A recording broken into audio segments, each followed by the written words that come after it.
Hello everyone. Today we are continuing our chapter Emerging Modes of Business, and your next topic is online transactions. So operationally one may visualize three stages involved in online transaction.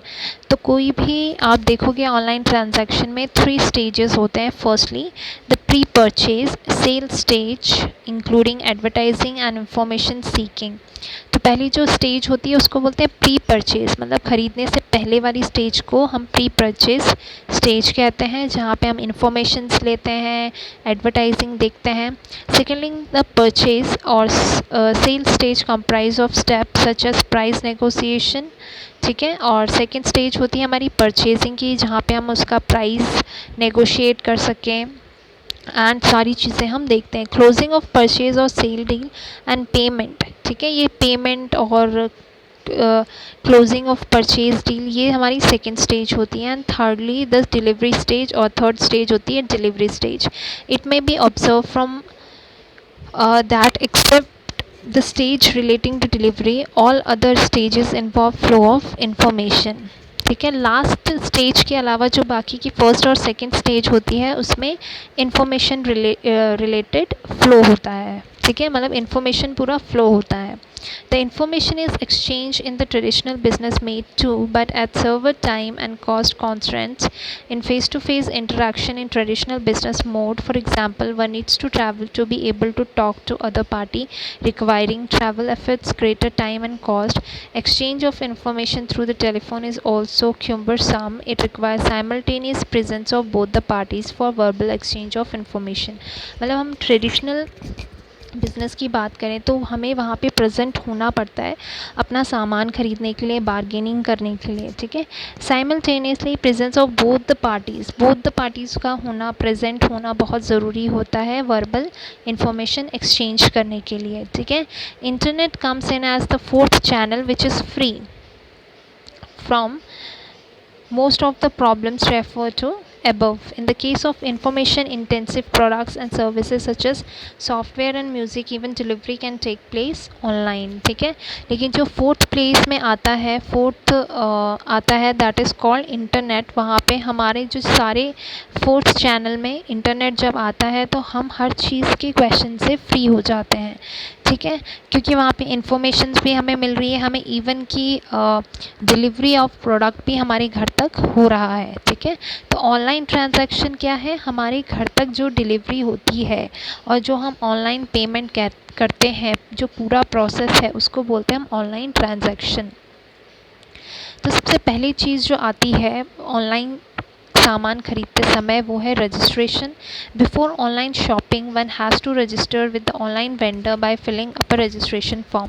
तो आपने देखा होगा, आप चाहे आप Amazon एक तरीके से डाउनलोड करते हो या मिंत्रा करते हो डाउनलोड ऐप, तो आप देखते हो कि आपको सबसे पहले एक फॉर्म फिल करने के लिए आता है जिसमें आपको अपना नाम, address and phone number fill करना होता है. ठीक है. तो वो एक क्या है, रजिस्ट्रेशन फॉर्म है, जो कि इट मीन्स दैट आपके पास अपना एक अकाउंट बन जाता है. ठीक है. और उसके थ्रू आप अपना शॉपिंग कर सकते हो, तो उसको क्या बोलते हैं, रजिस्ट्रेशन. सेकेंड है placing an order. You can pick and drop the item in the shopping cart. Shopping cart is an online record of what you have picked up while browsing the online store. Just as in a physical store you can put in and take items out of your cart, likewise you can do so even while shopping online. Placing an order मतलब आपको जितना भी सामान खरीदना है आप एक cart के अंदर रखते हो. ठीक है.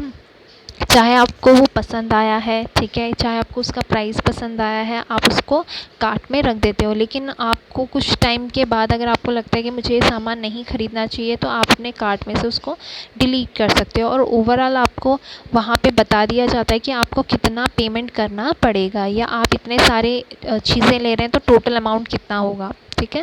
थर्ड है आपका payment mechanism. Payment for the purchase through online shopping may be done in a number of ways. तो क्योंकि आप ऑनलाइन परचेज़ कर रहे हो तो यहाँ पे कैश बहुत कम यूज़ होता है. तो वैसे तो देखा जाए तो फर्स्ट आपका पॉइंट है पेमेंट के टाइम में कैश ऑन डिलीवरी, मतलब जब आपके डोर स्टेप्स पे आपके गुड्स आ जाते हैं या प्रोडक्ट्स आ जाते हैं तब आप कैश देते हैं.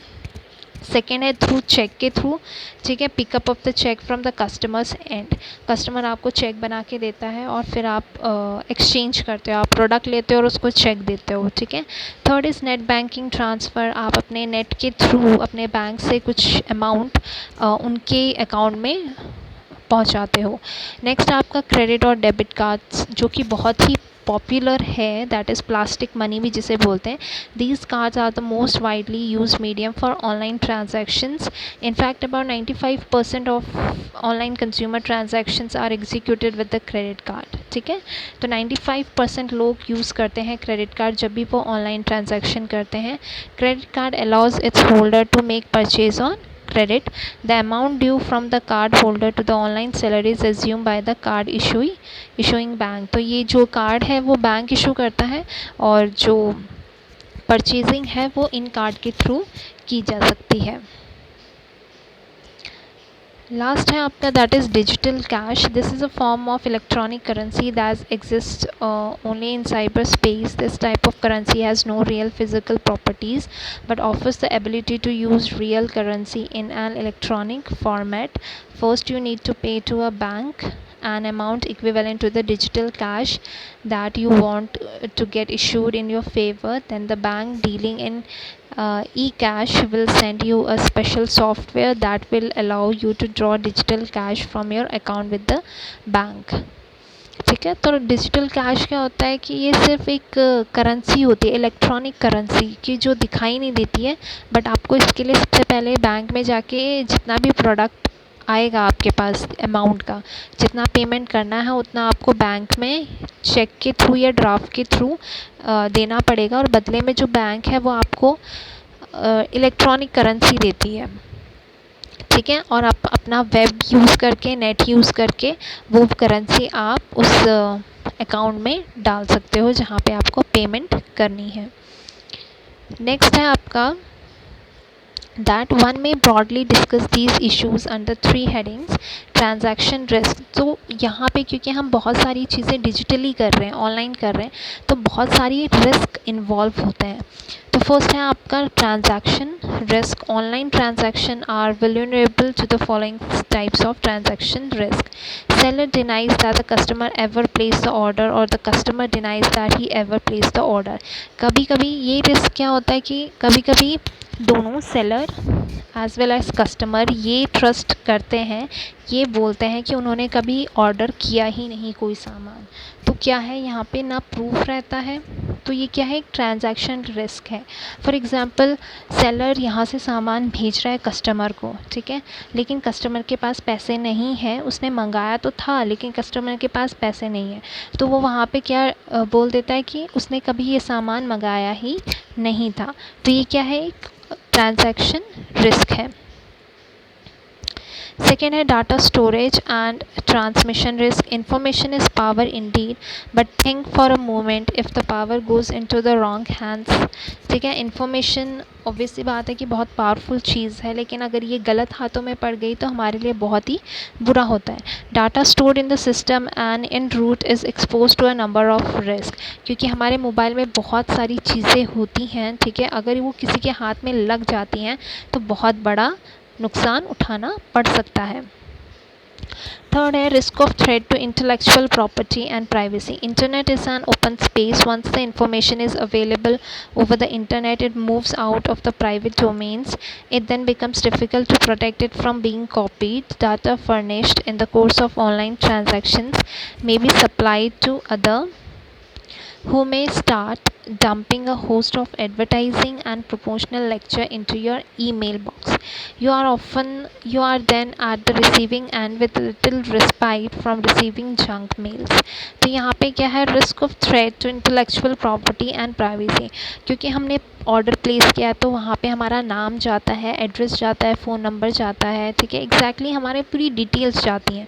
अगर ये कभी भी किसी गलत हाथों में पड़ गया या एक्सपोज हो गया तो क्या होता है, हमारे लिए बाद में चल के बहुत ज़्यादा मुसीबत का कारण बन सकती है, ठीक है। तो ये छोटी सी जो रिस्क, ऑब्वियस सी बात है कि बहुत ज़्यादा बेनिफिट भी होता है बट कहीं ना कहीं बहुत ज़्यादा रिस्क भी हमें मिलती है साथ ही साथ, ठीक है। वो हमारे ऊपर डिपेंड है कि हम किस तरीके से अपने आप को जागरूक होके एक जागरूकता के साथ एज अ कस्टमर हम अपना ऑर्डर प्लेस करते हैं जो भी हमें ऑनलाइन चाहिए होता है।